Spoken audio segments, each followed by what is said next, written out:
ಜೈಲಿನಿಂದ ರಿಲೀಸ್ ಆಗ್ತಾ ಇದ್ದಂತೆ ರೇವಣ್ಣ ಟೆಂಪಲ್ ರನ್ ಪುತ್ರನ ಹೆಸರಿನಲ್ಲಿ ತಾಯಿ ಚಾಮುಂಡೇಶ್ವರಿಗೆ ಪೂಜೆ ಇಂದು ಶೃಂಗೇರಿಗೆ ದಂಪತಿ ಸಮೇತ ಭೇಟಿ ಸಂಭ್ರಮಾಚರಣೆ ಮಾಡದಂತೆ ಬೆಂಬಲಿಗರಿಗೆ ರೇವಣ್ಣ ಮನವಿ ಈ ಸುದ್ದಿಗಳನ್ನು ನೋಡೋಣ ರೇವಣ್ಣ ರಿಲೀಸ್ ನ್ಯೂಸ್ ಟಾಪ್ 9 ನಲ್ಲಿ ಕೆಆರ್ ನಗರ ಮಹಿಳೆ ಅಪಹರಣ ಕೇಸ್ನಲ್ಲಿ ಪರಪ್ಪನ ಅಗ್ರಹಾರ ಜೈಲು ಪಾಲಾಗಿದ್ದ ಮಾಜಿ ಸಚಿವ ಎಚ್ ಡಿ ರೇವಣ್ಣ ಕೊನೆಗೂ ಜೈಲಿಂದ ಬಿಡುಗಡೆಯಾಗಿದ್ದಾರೆ. ಮೊನ್ನೆ ಅವರಿಗೆ ಜನಪ್ರತಿನಿಧಿಗಳ ನ್ಯಾಯಾಲಯ ಷರತ್ತುಬದ್ಧ ಜಾಮೀನು ನೀಡಿತ್ತು. ನಿನ್ನೆ ಕಾನೂನು ಪ್ರಕ್ರಿಯೆಗಳನ್ನು ಪೂರ್ಣಗೊಳಿಸಿದ ರೇವಣ್ಣ ನಿನ್ನೆ ಮಧ್ಯಾಹ್ನ ಜೈಲಿಂದ ಹೊರಬಂದಿದ್ದಾರೆ.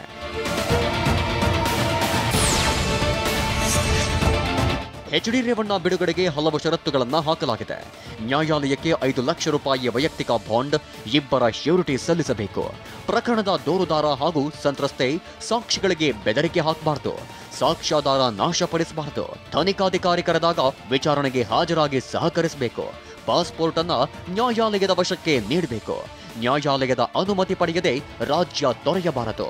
ನಿಮ್ಮ ಉಬ್ಬಿದ ರಕ್ತನಾಳಗಳ ಸಮಸ್ಯೆಗೆ ಎವಿಸ್ ಆಸ್ಪತ್ರೆಯಲ್ಲಿ ಕೇವಲ 30 ನಿಮಿಷದ ಲೇಸರ್ ಚಿಕಿತ್ಸೆಯೊಂದಿಗೆ ಮುಕ್ತಿ ಹೊಂದಬಹುದು. ಹೆಚ್ಚಿನ ವಿವರಗಳಿಗಾಗಿ ಸಂಪರ್ಕಿಸಿ 8088837300. ಸಂತ್ರಸ್ತೆ ವಾಸದ ಕೆಆರ್ ನಗರಕ್ಕೆ ಭೇಟಿ ಕೊಡಬಾರದು ಎಂಬ ಎಂಬಿತ್ಯಾದಿ ಷರತ್ತುಗಳನ್ನು ವಿಧಿಸಿದೆ.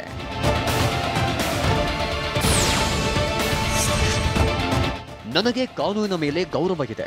ನಾನು ಆದಷ್ಟು ಬೇಗ ಆರೋಪ ಮುಕ್ತನಾಗ್ತೇನೆ ಎಂದು ಮಾಜಿ ಸಚಿವ ಎಚ್ ಡಿ ರೇವಣ್ಣ ಹೇಳಿದರು.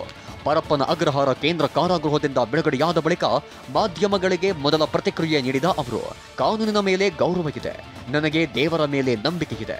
ನನ್ನ ವಿರುದ್ಧದ ಆರೋಪದಿಂದ ನಾನು ಮುಕ್ತನಾಗ್ತೇನೆ. ಕೋರ್ಟ್ ಆದೇಶವನ್ನ ಪಾಲಿಸುತ್ತೇನೆ ಅಂತ ಹೇಳಿದ್ರು.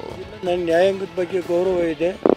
ನ್ಯಾಯಾಂಗದ ಆದೇಶಗಳನ್ನ ಪಾಲಿಸ್ತೀನಿ ಅಷ್ಟೇ. ನಾನು ಯಾವುದೇ ಬೇರೆ ರಿಯಾಕ್ಟ್ ಮಾಡಲ್ಲ.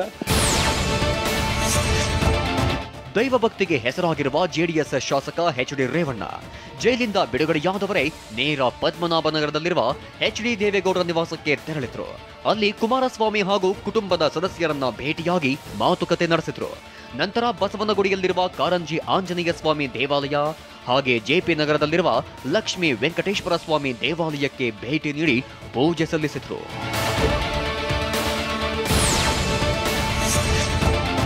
ಬೆಂಗಳೂರಿನಲ್ಲಿ ದೇವಾಲಯಗಳಿಗೆ ಪೂಜೆ ಸಲ್ಲಿಸಿದ ಬಳಿಕ ಎಚ್ ಡಿ ರೇವಣ್ಣ ನಂತರ ನೇರವಾಗಿ ಮೈಸೂರಿಗೆ ತೆರಳಿದ್ರು. ರಾತ್ರಿ 9 ಗಂಟೆ ಸುಮಾರಿಗೆ ಚಾಮುಂಡಿ ಬೆಟ್ಟಕ್ಕೆ ತೆರಳಿ ತಾಯಿ ಚಾಮುಂಡೇಶ್ವರಿಗೆ ವಿಶೇಷ ಪೂಜೆ ಸಲ್ಲಿಸಿದ್ರು. ರೇವಣ್ಣಗೆ ಸಾರಾ ಮಹೇಶ್, ಸಿಎಸ್ ಪುಟ್ಟರಾಜು ಹಾಗೂ ಇತರರು ಸಾಥ್ ನೀಡಿದ್ರು.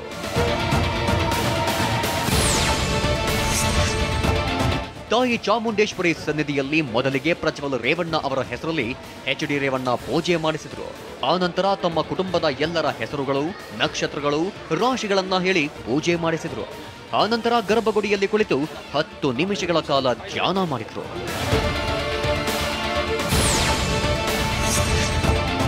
ನಾನು ತಾಯಿ ಚಾಮುಂಡೇಶ್ವರಿ ದರ್ಶನ ಪಡೆದಿದ್ದೇನೆ.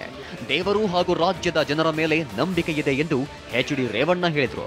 40 ವರ್ಷದ ರಾಜಕೀಯದಲ್ಲಿ ನನ್ನ ಮೇಲೆ ಇದೇ ಮೊದಲ ಬಾರಿಗೆ ಕೇಸ್ ಆಗಿರುವುದು. ತಾಯಿ ಚಾಮುಂಡೇಶ್ವರಿ ಏನು ಕರುಣೆ ತೋರಿಸ್ತಾಳೋ ನೋಡೋಣ. ಉದ್ದೇಶಪೂರ್ವಕವಾಗಿ ಮಾಡಿದ್ದರೆ ಅದನ್ನು ತಾಯಿಗೆ ಬಿಟ್ಟಿದ್ದೇನೆ. ನ್ಯಾಯಾಲಯದಲ್ಲಿ ಪ್ರಕರಣ ಇರೋದ್ರಿಂದ ನಾನೇನು ಮಾತನಾಡಲ್ಲ ಅಂದ್ರು.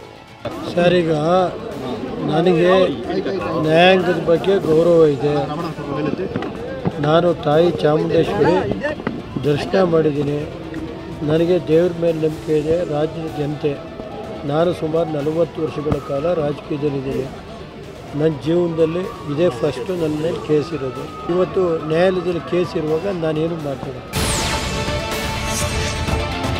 ಮಾಜಿ ಸಚಿವ ಎಚ್ ಡಿ ರೇವಣ್ಣ ಇಂದು ಚಿಕ್ಕಮಗಳೂರಿನಲ್ಲಿರುವ ಜಗದ್ವಿಖ್ಯಾತ ಶೃಂಗೇರಿ ಶಾರದಾ ಮಠಕ್ಕೆ ಭೇಟಿ ನೀಡಲಿದ್ದಾರೆ.